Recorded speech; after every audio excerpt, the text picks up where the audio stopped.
like a caterpillar into a cocoon.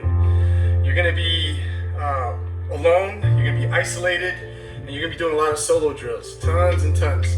So for me, being a karateka, doing kata and things all my life, I was perfectly fine with it.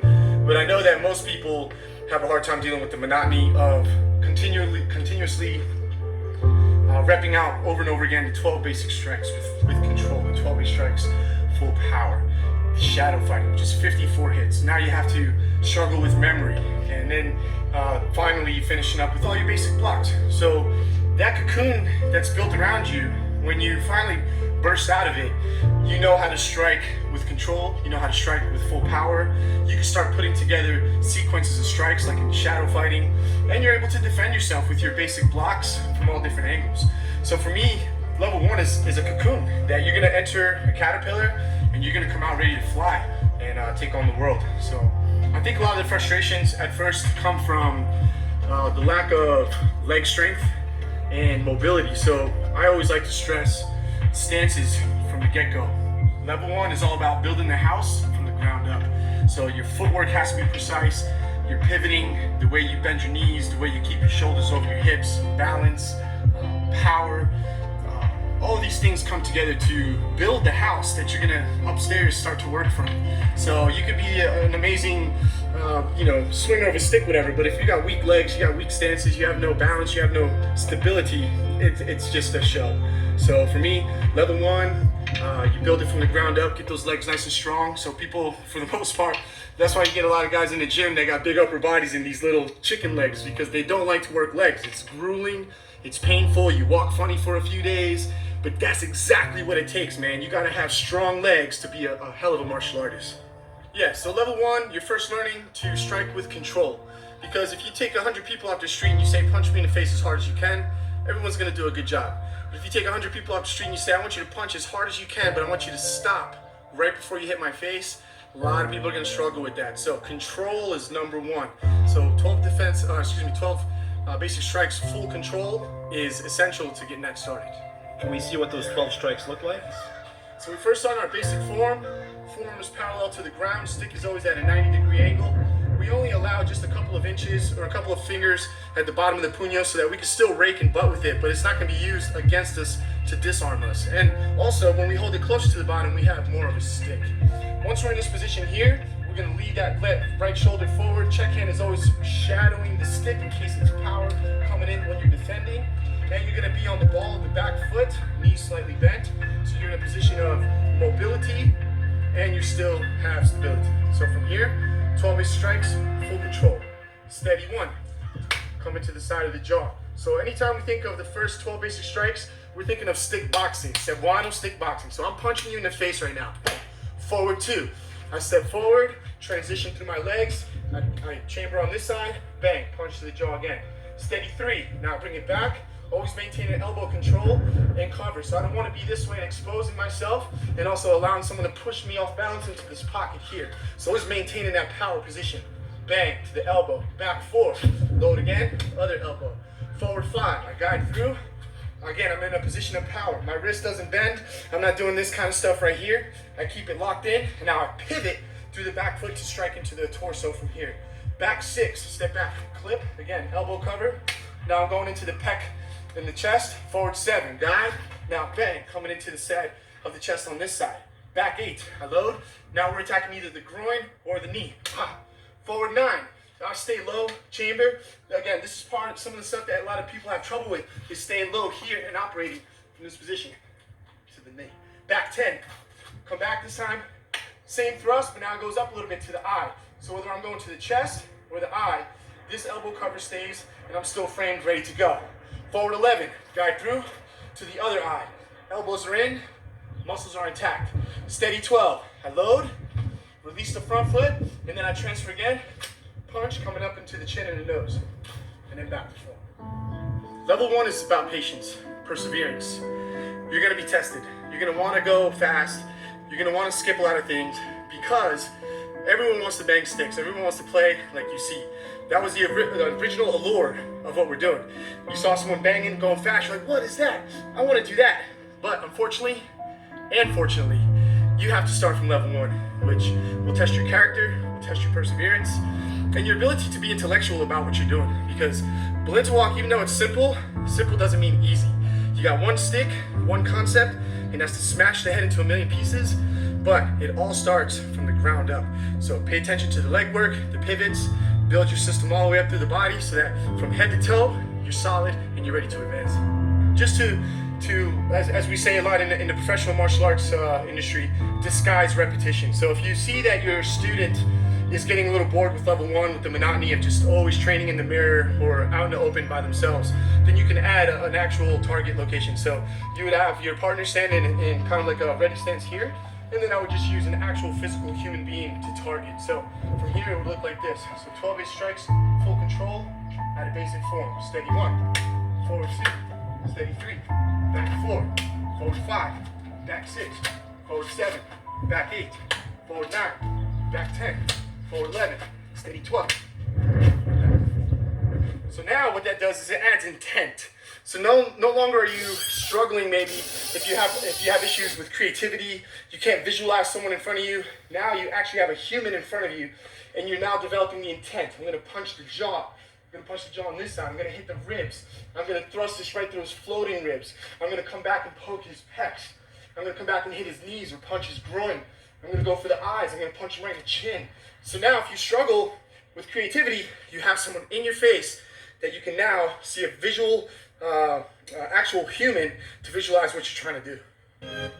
Continuing on from your full control techniques, now you start getting into full power. So you're exploring how to make your body move in unison to deliver full power blows. So you go from full control to no control. So oftentimes you'll hear it discussed as 12 base strikes no control or 12 base strikes full power. They both mean the same thing. It just means now you're striking, making the stick sing.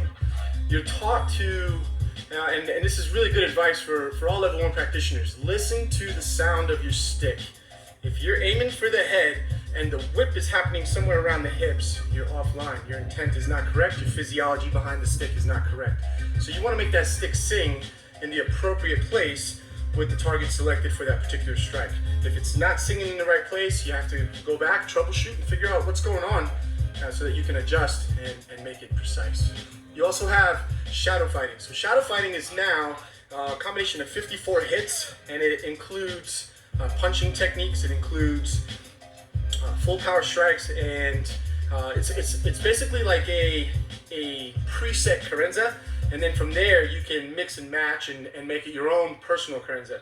But originally, you're taught these 54 techniques, and it's a great platform for you to start getting comfortable by putting certain things together. Like, for example, 6, 7, 8. So you have full power 6, 7, 8 looks like this. 6, 7, and then 8.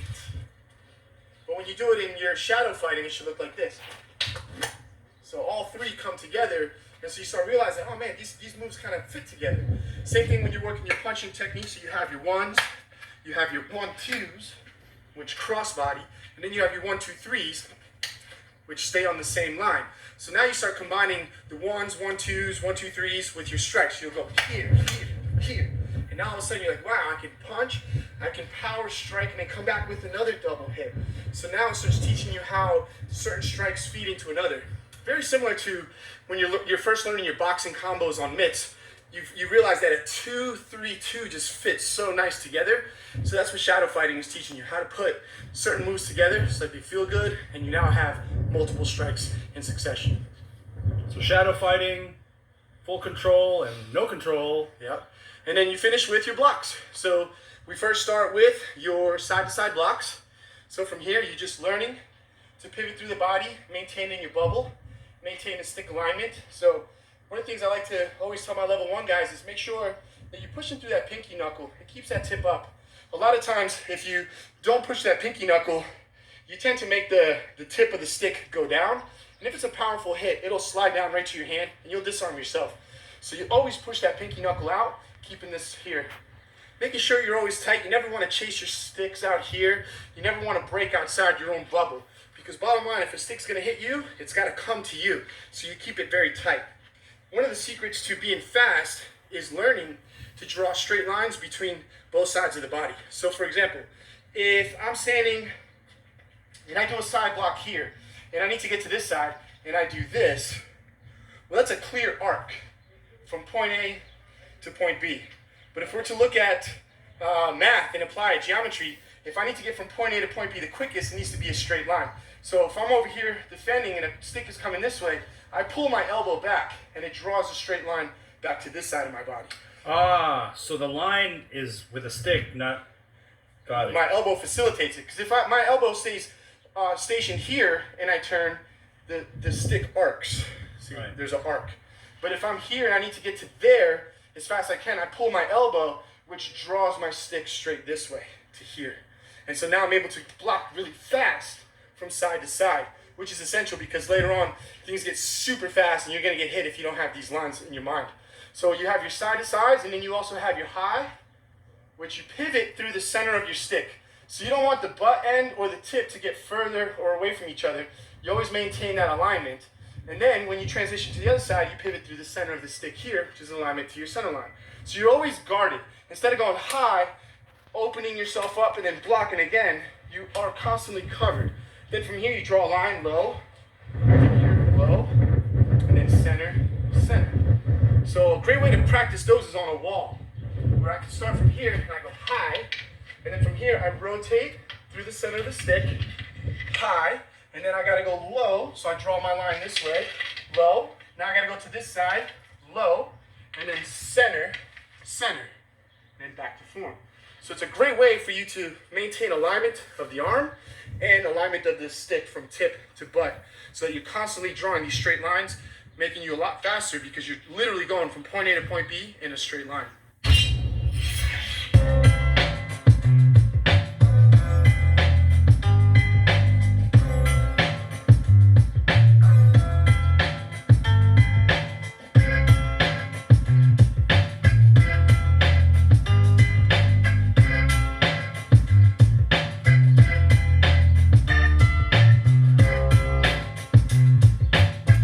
So one of the cool things about grouping system is that you can go back and employ all the things you've learned in level 1 and 2. Again, your level 1 and 2 is the cocoon, you're a caterpillar, you're solo drilled to death, you don't have anybody to play with, but you're forming yourself, you're becoming something that's ready to fly. So this is an awesome application to those 6 blocks. So we just basically play.